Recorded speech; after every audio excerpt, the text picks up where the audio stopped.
Education is what's important. Training, preparation for the expected. Education, preparation for the unexpected. All right, good afternoon to the Krulak community. My name is Major Ian Brown. I'm the Operations Officer at the Krulak Center for Innovation and Creativity. And on behalf of Marine Corps University, the Marine Corps University Foundation, and the Krulak Center, welcome back to the Brewcast, our series designed to connect the worlds of the warfighter and PME with the best in innovative and creative thought. Before we begin, please remember that all opinions expressed here are those of the individual and do not necessarily reflect the views of the Krulak Center, Marine Corps University, the United States Marine Corps, or any other agency of the U.S. government. We'll also be recording this webcast for the benefit of those in our community of interest who can't join us today. So we ask that you be mindful of keeping your microphones muted to avoid disrupting the conversation, as well as keeping your webcams off to help us stream smoothly. This session is going to be mostly Q&A, so you'll have a chance to ask the general some questions. I'll have a couple to start off with after his introductory remarks, but as you have questions, just feel free to type them into the chat function, and I'll call on you in the order received to get you to ask your questions to General Dana directly. So it's a new year and a new season of the Brewcast, and we're excited to have Krulak Center Non-Resident Fellow, Lieutenant General Mike Dana, lead us into 2021. Lieutenant General Dana was an armor officer, logistics officer, and strategic planner in the Marine Corps for 37 years. During his career, he deployed 10 times to include deployments to Desert Storm, Operation Restore Hope, the former Republic of Yugoslavia, Kuwait, Iraq, Haiti, and Afghanistan. He did joint tours in NORTHCOM, EUCOM, and PACOM. As a 3-star, he was the Deputy Commandant for Installations and Logistics from 2015 to 2018, and the Director of the Marine Corps Staff from 2018 to 2019. Lieutenant General Dana is an Executive Fellow with the Institute for Defense and Business and a Principal with PALLAS Advisor. He holds a master's degree from the Naval War College and is a graduate of the School of Advanced Warfighting. He also has a BA from Union College in Schenectady, New York. Now, Lieutenant General Dana has also given special focus to innovation and future warfare throughout his career. As Deputy Commandant for Installations and Logistics, he formed Next Generation Logistics Team, NextLog, focused on innovation. This team was instrumental in the fielding of additive manufacturing, or 3D printing, into the Marine Corps. NextLog also spearheaded experimentation with unmanned air, sea, and land logistics delivery platforms. Additionally, this team was the incubator for the first ever Marine Corps Innovation Challenge, an event that provided Marines around the world a venue to express their ideas and develop solutions for tough logistical problems. Shortly before his retirement in 2019, Lieutenant General Dana also published an assessment of the complexities of the current and future operating environment in an article for War on the Rocks entitled Future War, Not Back to the Future. His perspectives on innovation and future warfare are part of why we're very excited to have him here today. So with that, General Dana, I'll turn it over to you for your introductory remarks. Hey, Ian, thanks for the intro. Hey, I know a lot of you hear about gray beards. I just wanted for the record that I actually have a gray beard. So when I talk here today, I'm speaking as a gray beard. But seriously, happy New Year. Thanks for what all you do every day for the Marine Corps. It's really exciting to be with you today because I have to tell you, I've been retired for about 18 months and I really, really miss the Marine Corps. I just miss the camaraderie, the professionalism, the intellectual energy, and just getting things done. So thanks for what you do every day. So I'm going to talk for about 10, maybe 15 minutes max. No PowerPoint, which is always a good thing. Then we'll open it up for questions. So as Ian said, I spent the last 4 years of my career in the Pentagon, and I have to admit that was very rewarding, but there's not a lot of time for long-range thinking in the Pentagon. I'll say that. Just because there's always the crisis of the moment, things you have to work on. So since I've been retired, it's been a pleasure to talk to folks about future war, read about it, put pen to paper, and think about what's happening next. And that's why I'm really looking forward to the Q&A to see your opinions or hear your opinions and feedback, pushback on what I'm about to present to you. So for me personally, as I look at future war, I think it's important to look backwards. And for me, there's really 2 reference points or 2 baselines. The first was my grandfather was a World War I veteran. He was a artillery guy, horse-drawn artillery. I had 6 uncles in World War II, and then I had a cousin in Vietnam. And as you look at the tools and the machineries of warfare in that period, from the 1917-18, let's take it to the end of Vietnam, or for me in Desert Storm, 1990. In that time continuum, it's really a reflection of the second industrial revolution. We are really good at producing mass armies and projecting lethality and mass across the globe. I mean, that's how we got to where we are today. I mean, that is the foundation. I would argue that today that, Vietnam started seeing the beginnings of the impact of the third industrial revolution in terms of robotics and data processing, GPS, precision munitions. All those capabilities started in the third and are evolving in the fourth industrial revolution. More on that in a second. The other baseline that I have is, and I'm a dinosaur because I was a tanker, as Ian pointed out, there's no longer tanks in the Marine Corps. But when I joined 2nd Tank Battalion, I got commissioned in 82, went to 2nd Tank Battalion, Delta Company, 3rd Platoon in 1983. No computers, no cell phones, no internet, no worries. I mean, it was a completely different environment. Then I'm with 3rd Battalion, 1st Marines in Desert Storm, and as I mentioned a second ago, we start seeing some of the fruits of the third industrial revolution in that conflict in terms of advanced communications and precision munitions. So things are starting to change. But I think what's important still is if we look forward to that fourth industrial revolution warfare, it's still taking a look back. And I'm going to give you 3 vignettes on the American way of war. First is the Civil War. As a logistician, if I was given the U.S. military services in the Revolutionary War, I give them a D to an F for logistics. Then the War of 1812, they're up to about a C-. Mexican-American War, about C. And then when you get to the Civil War, the second industrial revolution has really taken hold, especially with steam, rail, and just the ability to mass produce things, especially for the Union Army and the Union in the North, because that's what the boundaries of industrial capability was. So one quick example is in the Civil War, there's a corps, the 23rd Corps, 15,000 Union soldiers in all their gear, and they're fighting in Tennessee. And that corps has moved in 19 days from Tennessee to an attack on Wilmington, North Carolina. That's before strategic air and sea lift. That's before the Eisenhower interstate system. We've always been able to project at the strategic and operational level military mass, and we are very good at mobility. We do that very well. Then if you look at World War I, unrestricted submarine warfare brings us into the fight.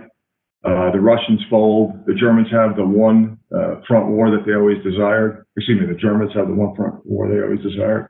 And the Germans believe it's going to take us 2 years to move 1 million men to the Western Front, when in fact we move 1 million in a year and 2 million by Armistice Day. And we literally overwhelm the Germans, who are exhausted at that point also. Then let's transition to the last vignette, which is World War II, the Arsenal of Democracy of the United States. By the way, the book, The Arsenal of Democracy, is absolutely superb. But in that Arsenal of Democracy, we produce 2/3 of the war materiel for all Allied forces in World War II, 2/3. And we produce 88,000 tanks, 303,000 aircraft, 2.4 million vehicles, over 1 billion rounds of small and large caliber ammunition. Then we have a 5,000 ship Navy, black and gray bottom, projecting 17 million in our military at the time. 2/3 of which, really about 63% of those are sent overseas to fight either in Europe or in the Pacific. So we are very, very good at projecting mass, creating mass armies. But that second industrial revolution war conflict, in my opinion, today is changing. And it's changing because we're fighting in different domains. So let me take a step back. If you look at World War II, we're fighting primarily in 3 domains: sea, air, and land. And the sea has a subsea component. Now, I'm saying primarily, not exclusively, because when I've given this variation to this brief before, people go, well, what about breaking the code and cryptology and radio comms and all that? Hey, all of it extremely important.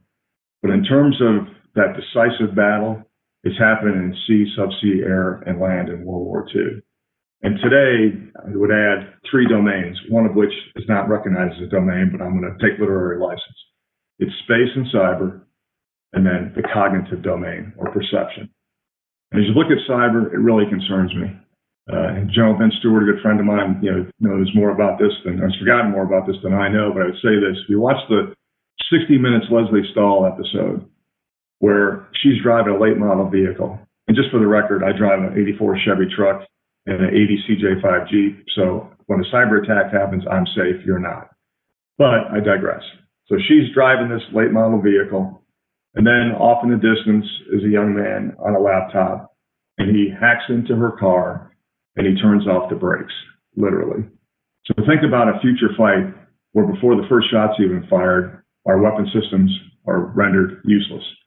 And then even think about attacks on electrical plants in the United States, on our infrastructure. I think total war will have a completely new meaning in future war, especially with the cyber threat. And then in terms of the perception domain, or what I call the cognitive domain, there's so much information out there these days that we have to assimilate, assess, distill to make good decisions in combat. And it's always been that way. But what I think is really interesting or challenging for us is the way that we deal in the Marine Corps with the fog and friction of war is through mission type orders. The Army calls it mission command, but that commander's intent. And you're never going to get that complete knowledge of the battlefield. But in theory, if you look at the systems today, that there's so much information and data that you're going to have to crunch and compile, that those that have artificial intelligence and machine learning assistance to help you make those decisions, I think that will help us defeat foes in the future. So last thing I'm going to talk about is emerging technology, fourth industrial revolution impact on future war.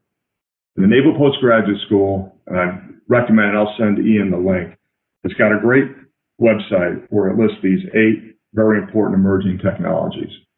And I will admit that I take a logistician's bias to some of this, so I've picked out 3 that I'm going to talk about today, 3 of which I think are extremely impactful.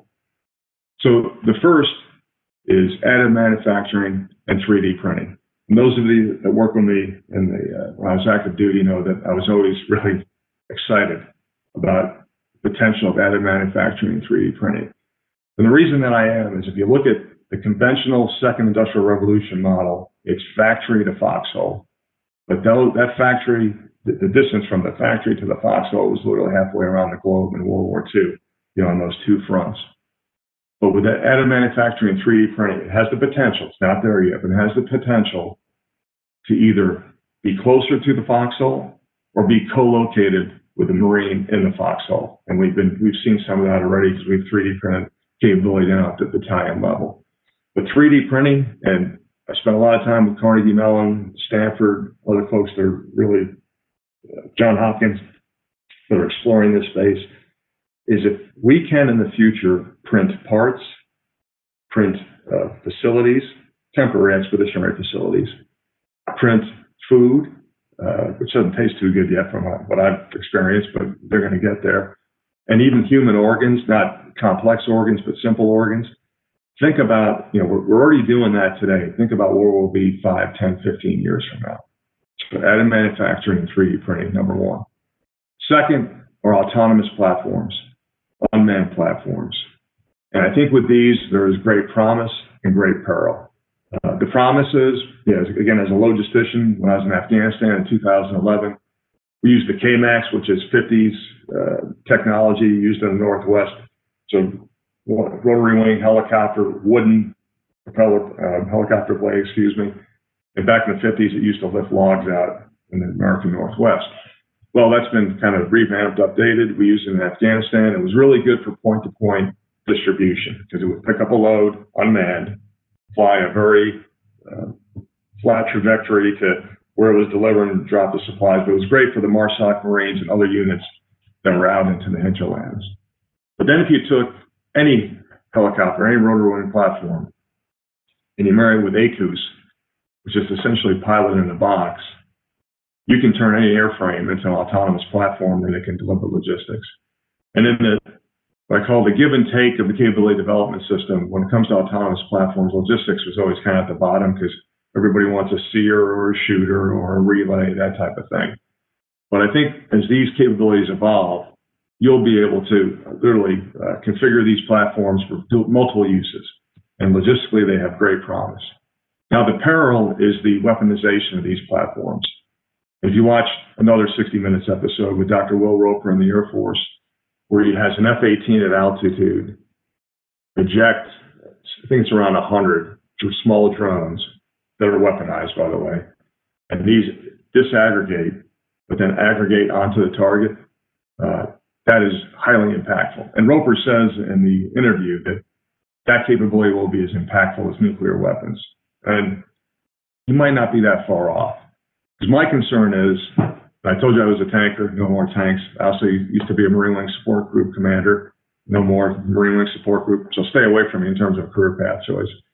But in terms of my former job as MWHS SG commander, we were responsible for security at El-San Airfield for a year in Iraq.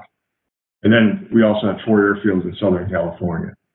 And what concerns me is that either in a deployed combat location or in a peacetime stateside location, that if you were a nefarious actor and you could weaponize 150 to 200 drones, our current security measures are going to be hard-pressed to defeat that threat. And that's why whoever comes up with the design of an anti-drone capability will fill in a very important capability gap. Whatever company does that will make a lot of money, because for pennies on the dollar, you can build these and weaponize these drones and put them against very lucrative and expensive targets, namely our fighter aircraft, command and control nodes, etc. It would be very, very challenging to defeat that threat. The last capability I'll talk about is artificial intelligence and machine learning. I often talk about the dead German general. I'm not going to do that to you today in terms of sifting through the battlefield chaos to make really good decisions. But what I've really learned in the past 6 months, and I've been talking to PhDs, folks that really understand AI. I mean, I'm read enough to be dangerous on it and understand its potential. But these experts say to me that AI is easily fooled because in terms of cognitive capability, the way a machine processes information in a human is very different. So it's easy to, for lack of a better term, to trip up the AI. So hold that thought, put it to the side for a second. I'll still say this. If you read Kasparov's book, The Great Chess Player, Deep Thinking, on how IBM's Deep Blue computer beat him in chess, he's furious. And once he realizes that IBM didn't cheat and was beat fair and square, he has an epiphany he writes about in the book, which is, hey, if I'm really good at chess and the machine's really good at chess, if it's man-machine teaming, we're going to be unstoppable. I truly believe that's the future trajectory of our command and control systems is, to a degree, we already have machines making decisions. Because you look at Boyd's OODA loop and how fast it moves at human speed, machine speed is much, much faster. And it's going to be interesting to develop organizational structure, doctrine, tactics, techniques, and procedures that when it comes to man and machine, who's controlling what in the fight and how much latitude do you give the machine to make decisions autonomously, so to speak, or automatically, and what decisions are still resonant with the human being. I mean, we could talk forever about that in the Q&A and interested in your thoughts. So in closing, I've got 2 last things, because I always recommend books, because I love to read. If you want a new idea, read an old book. But the 2 books I'd recommend reading, and one's a little dated, but I think it's good, is Major General Scales' book, Yellow Smoke, where he talks about the future of land warfare.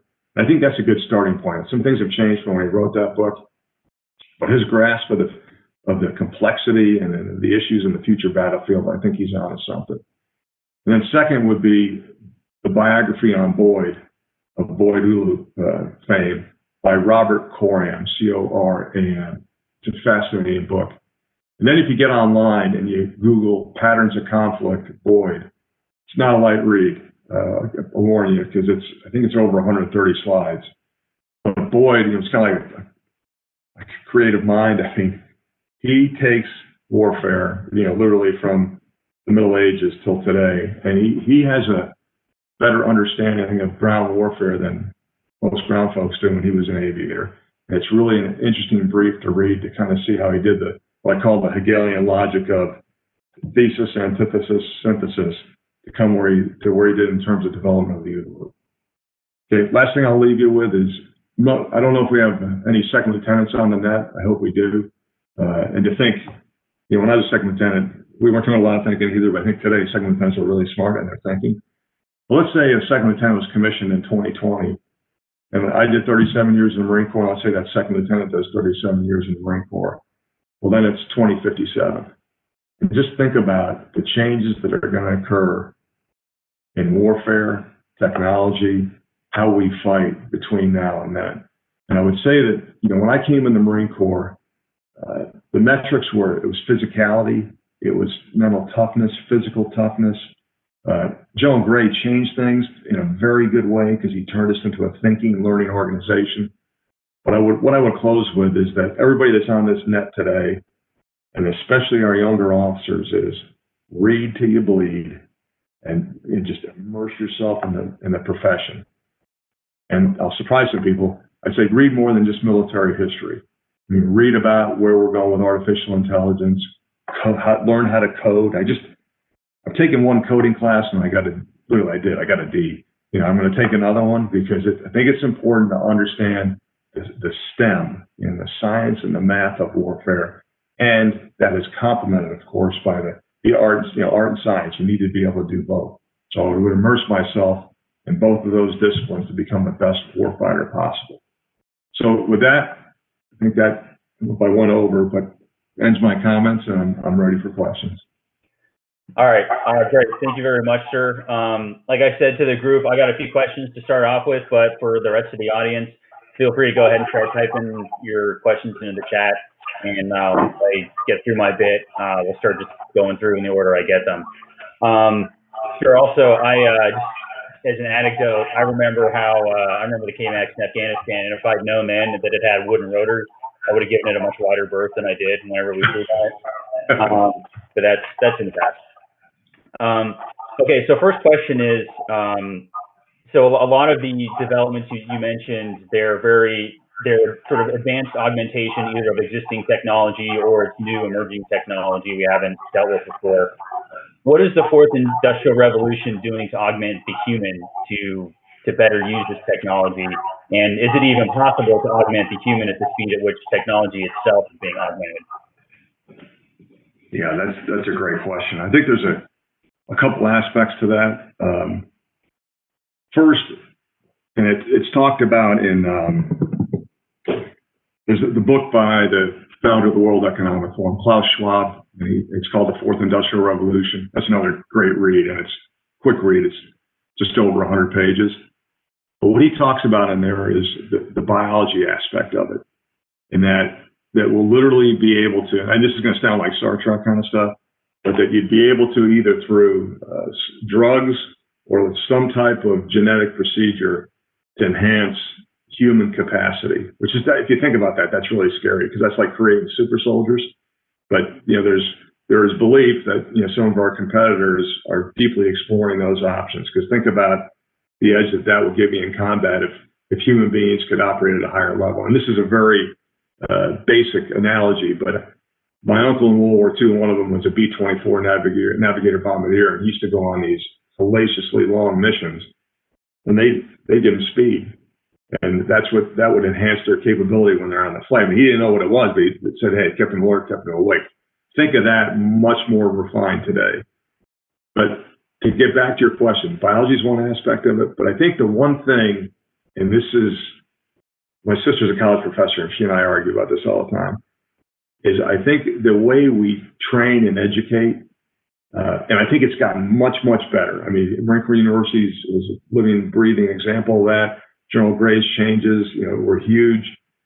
But I go back to, again, is I grew up in upstate New York, went to Catholic school, and the nun rapped my knuckles if I didn't memorize things correctly. And you didn't really have any type of, you weren't taught critical thinking or dialogue or debate. It was just say, here's the answer, memorize it, boom. And we have come a long way in the university of not doing it that way, but I think it could even go farther. And I think conventional education in terms of a classroom setting and lecture, it'll always be a little part of it, but I don't see it being the majority part of it. Because I think you learn and retain more by being in a diverse group like your conference groups and having discussion and dialogue. I mean, and then the other part of it is, and bear with me on this quick tangent, but I was just talking to Stanford 2 weeks ago, and the gentleman I was talking to, he was talking about immersive learning. And they did a test where they gave a class to two different groups. And the one group was what I talked about before, the standard lecture group, that they were just in receive mode. The other group, they sprinkled within the curriculum in every class a 3 to 4 minute video, sometimes 6 minute video, that in a very compelling and exciting way discussed and gave examples of the material they were covering. So at the end of the course, when they gave both groups a test to see who retained the most, the people that had the videos intermixed in the curriculum, they learned more. My point to all this is I think we're gonna have to look at how we train and educate. And there's certain things you just got to understand the basics, and you got to have a really solid foundation in that, like they give you at the basic school boot camp. But then I think the critical thinking aspect, which they taught at School of Advanced Warfighting, I think that's the most important skill set you can have in the Marine Corps, is to be a critical thinker and be able to take extremely complex issues and then distill them down into their actionable parts, and to be able to create a prioritization that achieves the end state that you're trying to get after. So that was kind of a little bit all over answer, but I think that addresses at least part of what you were asking. Yeah, it does, sir. You actually kind of answered the second question I was going to get at in terms of how we can prepare for the cognitive domain. So I'll go ahead and jump to I'll do one more question and then we'll turn it over to the things in the chat. So it kind of goes back to your comment about, there was a time when it was, no TV, no internet, no cell phone, no problem, right? You were trained and educated how to operate in that environment. And as we talk about the environment of the fourth industrial revolution, we're talking about all the things you mentioned: data saturated, information saturated, hang on, I'm going to do an audio thing here. I'm going to get enough feedback. 1 second, sir. Okay. So information, a lot of data, information saturation, as well as these emerging technologies, with AI and machine learning helping you make your decisions. And you got to get up to a certain sort of level of a standard of being able to operate and function and make decisions in that world. But then you also mentioned how, with the cyber threat and some of those very same capabilities, an adversary could take all that away from us. Like you said, the weapon could be rendered useless before you can even use it. And then we might be back to that no TV, no internet, no cell phone, but now it is kind of a problem. So do you think that if we're primed to operate in that information saturated environment, can we transition back to a information starved environment? Why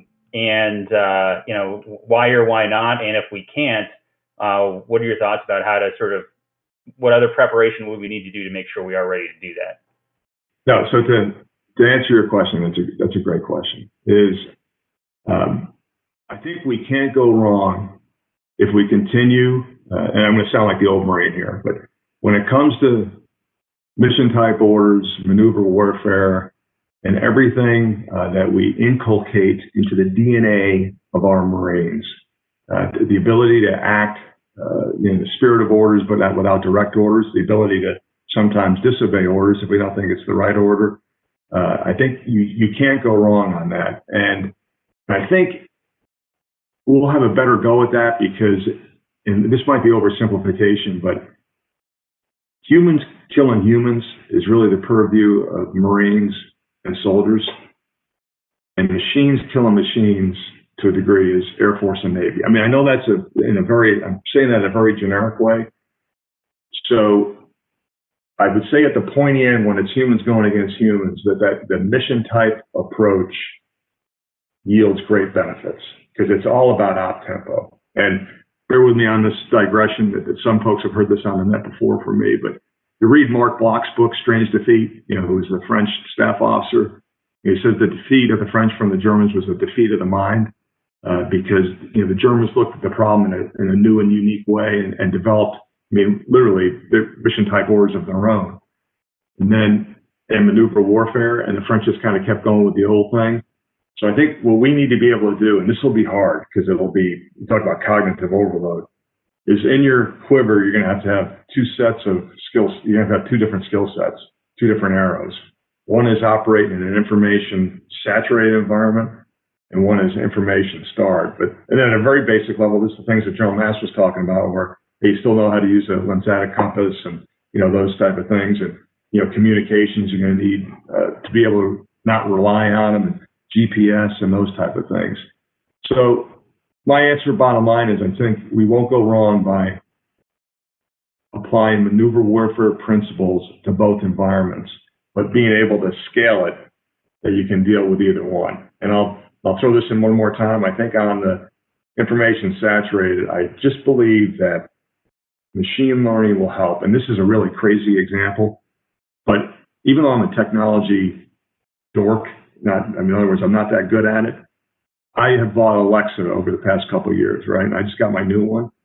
And the difference in the capability of that platform today, I just bought it this week, compared to the one I had 2 years ago, is literally night and day. So I just think we're going to be able to get there at some point. Now, I'm not saying Alexa in every COC, but that type of capability will help augment human decision making. And I've said this previously, but in a different brief. But you read the book Mozart's Brain and a Fighter Pilot. Even you, Ian, as a pilot, every human being at some point goes into cognitive overload. You just can't handle all the information. And I just think machines will help us through that problem set. The challenge will be inserting the right business rules, algorithms, protocols, because it's garbage in, garbage out, and the business rules that you apply to that type capability will really determine the quality of the information that you get back. My head hurts just talking about it. So, but thanks for the question. Great, thank you, sir. Okay, so chat's filling up the questions, so I'm just going to start going through the ones we have. And I'm going to call your name to see if you can ask your question directly and give you a chance to talk to General Dana. So we can start with Matt Evers, and I'll go ahead and get it out for the group here. So he was asking, from your perspective as a former CO of NWSG 37, or I'm sorry, from your perspective, how do you see these emerging technologies and logistics being integrated into the aviation ground support community? And what do you see as the future of MWSS in Force Design 2030? Yeah, I think what's, first of all, I believe in what General Berger's doing. I understand all the force design efforts. Okay, I really do. I think he's on the right track. My concern is that anytime, and I'm dated, I've been out for 18 months, but anytime you looked at a design in the Pacific for the projection of Marine Corps expeditionary combat power, there's a PowerPoint slide that, had all these aircraft and all this stuff moving, in big print, and then like in font 6 was, logistics will follow or something like that. And I just think that as you look at a Marine Wing Support Squadron, in my opinion, it is the most elegantly designed, amazing product. And this was put together by a lot of smart folks in the 1970s, because in the 60s you had a lot of separate companies, battalions that kind of gave aviation ground support. This way you nested it under all one hat. And I think that as you look at logistics requirements in an expeditionary setting in the Pacific, it's going to be about op tempo. You're going to have to move real fast. You have to position, fight, and reposition all the time. And with our current capabilities, that's really hard, especially with the fuel consumption rates and all the logistics tails that go with our various aircraft. So I think there's a lot of work to be done there. I'll just throw this one out. This is I'm not going against what General Berger said. He's the boss. I'll just throw this out, though, is I would think for the Pacific, the beauty of a Marine Wing Support Group is it allows you to aggregate and make prioritization decisions on all the aviation ground support, and your excess capability is given to the MEF. Your main customer is the wing commander, but then you're taking care of the MEF. And when you take away the MWSG and you put the MWSSs under all the individual MAGs and wings, you sub-optimize that capability, in my opinion. So that's my view on MWSS. And then I'm looking at, I think it's the same question, but I'll ask it if it's all right, is this gentleman says, okay, AP America exposes the vulnerabilities of digital supply chain. How do we prevent defense logistics being the soft underbelly of DoD? and operate in a contested strategic environment? Yeah, he knows the answer to that, and it's a great question because so many of our U.S. Transcom DLA systems, Marine Corps systems, are on unclassed nets. I mean, we are extremely vulnerable to cyber, and I work with a couple different cyber companies. And what amazes me about these folks is that this is maybe an overgeneralization, but they tend to come in and they overpromise and underdeliver, and they're really expensive. So when you find the cyber company that can provide you the mechanism to protect those unclassified networks, and there's companies that work that's where we need to go, because our systems they're literally 1980s, 1990s technology, with some bolt-on capabilities from now. So I think he's right, or she's right. That is a significant vulnerability in our system. Answers two questions. Sorry. No, that's fair, sir. It's all from the same person. All right, so next question, going down, I believe that is Colonel TX Ham is there. Sir, are you able to ask your question directly? You noted in your discussion that a lot of the experts state that you can fool AI. I find that interesting because Haralt has been flying autonomously for a decade, and in recent strikes was highly successful by combining it. I've gone to the JHU APL for a couple of their AI conferences and talked to the guys who discovered this spoofing and how to do this spoofing, this on the stop sign, etc. What they said was the problem is that you can spoof it if it's only looking at you from one direction. As it moves around and picks up a 3D image, it is much, much harder to spoof AI. And then if it's using confirming, like Harap uses visual, infrared, and electromagnetic signatures. Have you done any research on that? TX, I have not, and that's very helpful because I have been wire brushed by several Santa Fe Institute and some other folks, that are looking at it perhaps too narrowly. So that's helpful information for me. And the other thing I'd say is I'm going to put a plug in for TX that for everybody on this net, whatever he's written, read it. Because in my opinion, he's one of the best thinkers we've ever had in the Marine Corps and continues to be that. So thanks, TX. Thanks, sir. All right, thank you, sir. Both of you, sir. Next question is from Major Andrew Kettner. Andrew, can you ask your question? General, this is Major Kettner. Last time I saw you, you were running routes in Camp Neck, so it's been a few years. I'm sure you didn't see me. So, General, the question I have is AI, but probabilistic computing, that we have computer systems that can see through the faulty data. But I think that's coming, and you hit that in your comments.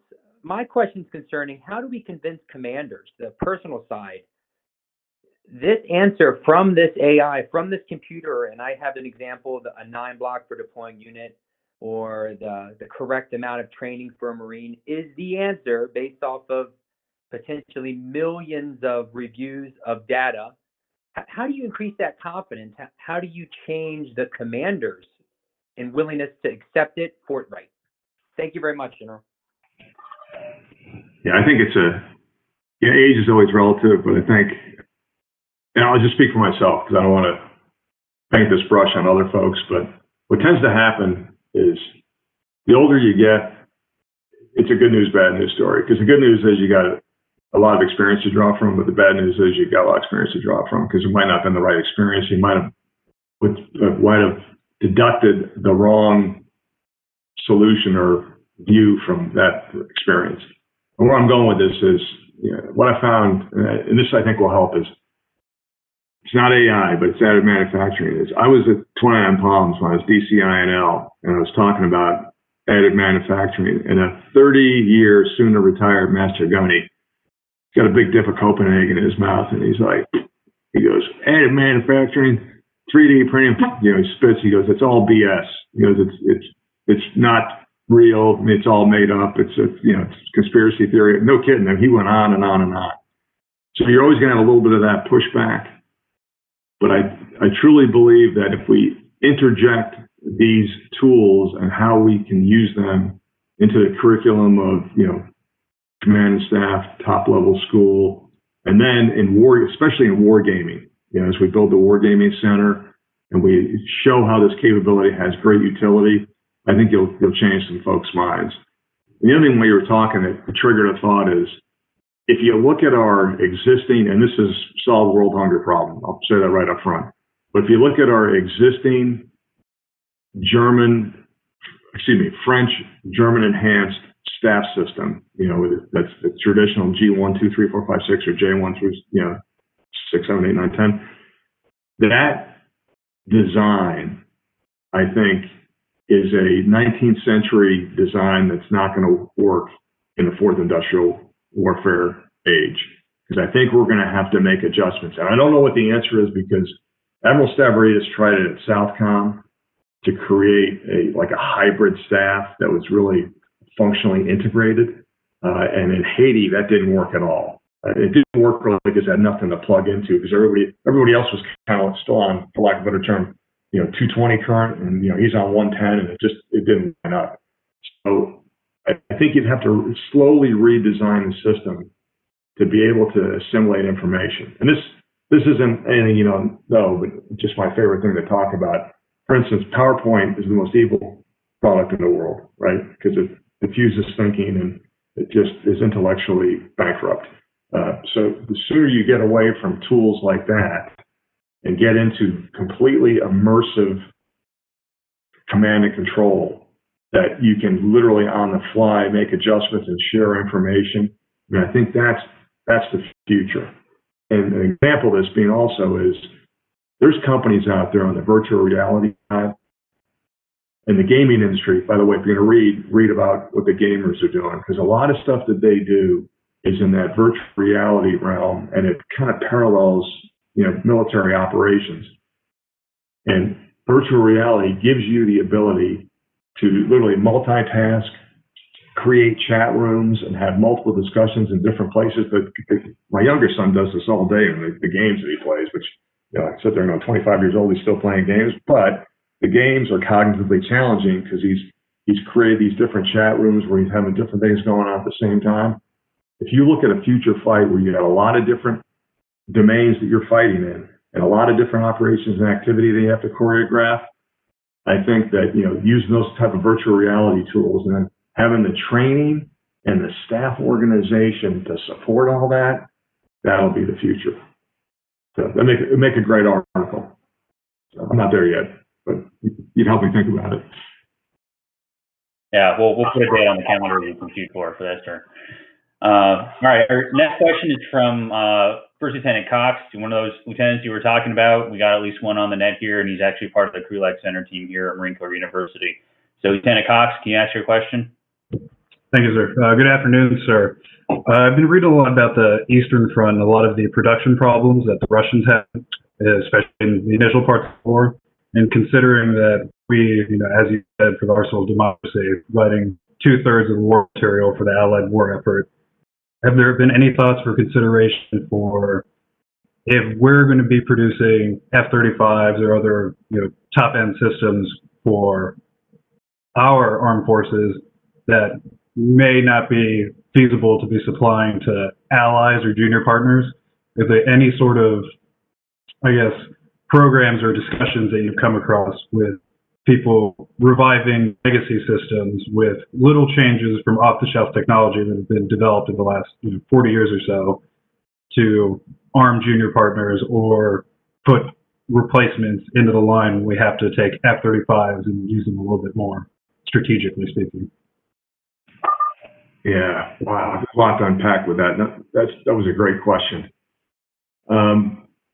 A couple things I'd say with that is, this might not get after what you're asking, but it's not hybrid. I don't mean hybrid as in hybrid warfare, because hybrid warfare, that's a different discussion. But I think we're in an in-between place that we have second industrial revolution military capabilities, third industrial, and fourth. And they're all kind of intermixed right now.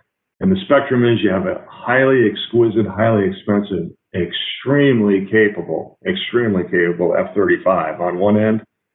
And then you still kind of on the back end have, and I'll say, because I'm a tanker, the good old M1, which is, the best battle tank ever made or designed. and you need a different industrial base to support the, everything in between that. And I think that the biggest discussion I've had lately with people in the Pentagon are asking me these questions is they're very concerned about the U.S. defense industrial base because they saw what happened with the pandemic and that the supply chain was severely stressed and sometimes broken. And this might be a pat answer, but I would say, hey, the supply chain is as good as the requirements that you put into it. So for the pandemic, who could imagine the requirements that are placed against it? Because that's what caused it to break. But I'd say that if you look at today's system, the American private sector and economy has become so efficient and so leaned out to generate more profit and to increase time of delivery that it's highly efficient, but it's not highly resilient, nor is it highly regenerative. And I think those, as we look at future conflict and logistics in a future conflict, is you're going to need to be able to have that capability at the ready.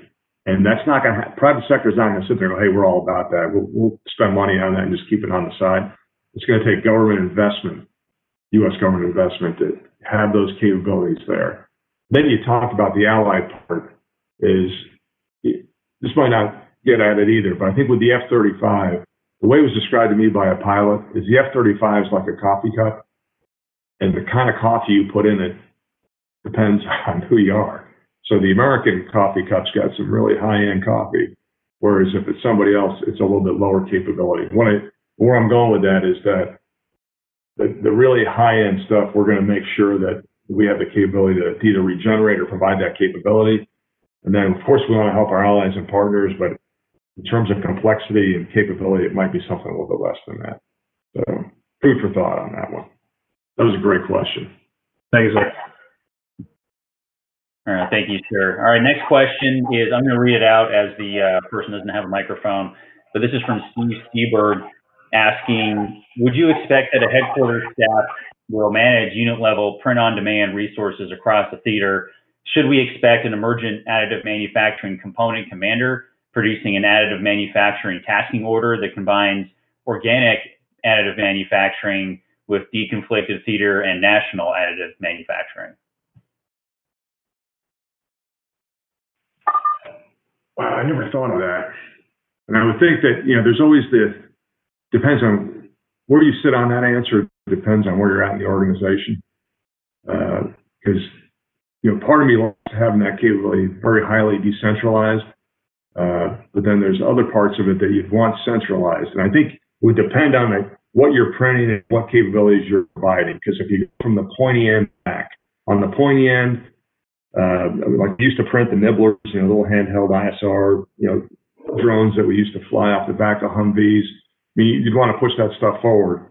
But for lack of a better term, the depot level requirement, the depot level capability, you'd want to centralize that, at least at I'll speak Marine, at an MLG level, kind of like the Camp Leatherneck Afghanistan type thing, where that's where it's resident, and then you can farm it out as you need to. Same thing if you're in a float setting, in an expeditionary on ambulance. So that's what I think that would be worth. I think I'd like to make the question bigger. I think a great paper for either EWS or command and staff is, as you look at future emerging technology, what is the best C2 design for that capability? Because you nailed it. I mean, that's who owns it and who runs it and who makes the prioritization allocation decisions. I mean, that's the most important answer you have to come up with to optimize the generation of op tempo for the MEF. Because to your point, that the 3D printers, the mobile ones, I mean, I could put those in the back of my Chevy truck and we'd be off to the races. But the big, large metal ones, like the one we have down in Albany, Georgia, I mean, that's going to take significant footprint, even though it's forward deployed, to power it and to make it operate. So I think that one's worth the paper. It really is. If I was in, I'd still write it. Great, thank you, sir. And I'll just throw out to everyone in the group here that I think it's Ms. ICOR just put into the chat a link to an event that CNAS is running on trusted supply chains next week. So anyone interested, just go ahead and put the link in the chat there for that event. So we're getting down to the bottom of the hour here, and I think I've got all the questions in the chat. I'll give a couple minutes for anyone to do one more, but I've got one last one, sir, I'll throw out there before we get a last question to wrap things up, and it's that going over all the things we just kind of talked through here. It's been a little bit over a year since you published that article, Future War, Not Back to the Future, which touched on a huge amount of the things that we already just kind of discussed here, both with the questions I had and questions the audience had. So with all of that, based on, the year or so since you wrote that and then got out of the Marine Corps, what's your report card on how well the Marine Corps itself has prepared for that environment that you were describing and that we've talked about here? And then what about DoD and the U.S. national security establishment as a whole? How ready are we to operate and succeed in that environment? Yeah, I'd say that first, there's a lot of heat and smoke after I wrote that article. People took it personal, especially the Navy. I had the 4 carriers getting sunk, which I didn't. I use that as a historical example because it actually happened at Midway.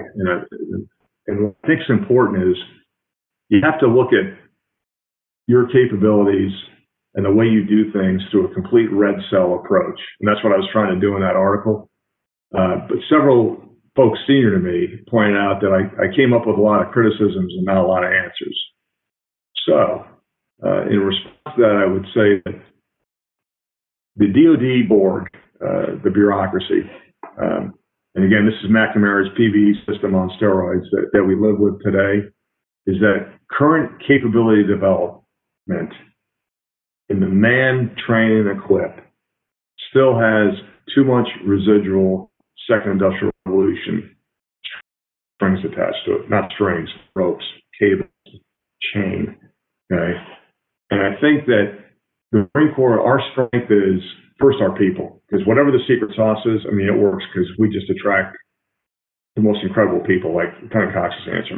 To think a lieutenant would ask a phenomenal question like that in my day, it would be, hey, where's the bar? And today, young people are just thinking through these hard, complex questions. So what I think is the Marine Corps is on the right track with man, train, and equip. It's in the capability development realm, though, we're still too slow. And that, I think, is my main point I'd like to make, is if you look at how the private sector innovates, and kind of go back to Bell Labs, in the 1900s, on how they did things, we're doing it that way on steroids in the private sector today. Companies, because it's profit. Innovation isn't for innovation's sake, it's to make the next new midget and profit. And those aren't the incentives for our capability development system. And there's a lot of folks that, to the earlier question that I got, that just look at a new capability and go, yeah, look, saw that before, we don't need that. No, we do need that. And this is why we need it. A lot of people will push back on new capabilities because they're uncomfortable with the technology. So bottom line, what I wrote, we need to keep evolving the way we man, train, and equip. And we need to look at it through a fourth industrial revolution warfare lens, a 21st century lens, informed by the past, but not restricted by the past, if that makes sense. So that's I know what you're saying. I probably need to write another article to give an update on it, and I might do that before the summer. But until then, I'm going to keep chewing on it. I want to really just thank everybody again, though, for the time today. I'm out here in Tucson, Arizona. So if any of the students or anybody in the audience ever out here, they have great microbrews, and I will buy you a beer. Great, thank you very much, sir. And sure, not asking you to do extra homework, but were you to write that article, we'd be very interested in reading your thoughts. Working back a year later and then bring it out with the world. Yeah, our directors, Michelle Jackson, saying you should go ahead and write it. So we look forward to seeing you later on in the summer. So I'm going to have Colonel Gordon help me write that article. That way it'll be legible. I understand if he writes it. We'll throw that into the task list here at MCU. All right. I don't have any more questions. So with that, I'll say, sir, thank you very much for your time today. I think we had a fantastic discussion. We appreciate you fielding questions from our community of interest here. And for, I think this was an outstanding kickoff to our 2020 season. Looking at, due to a number of activities the Krulak Center is doing in January, we're not going to have an episode next week. However, we will be back on January 20th, and please know that this is a Wednesday outside of our normal schedule. That's just how we got to do it in this month of January. And we'll be joined by Mr. Art Corbett from the Marine and Naval Concepts Office of the Marine Corps Warfighting Lab, where he's going to discuss the military innovator's dilemma.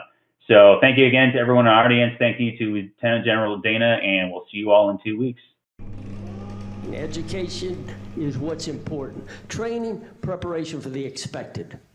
Education, preparation for the unexpected.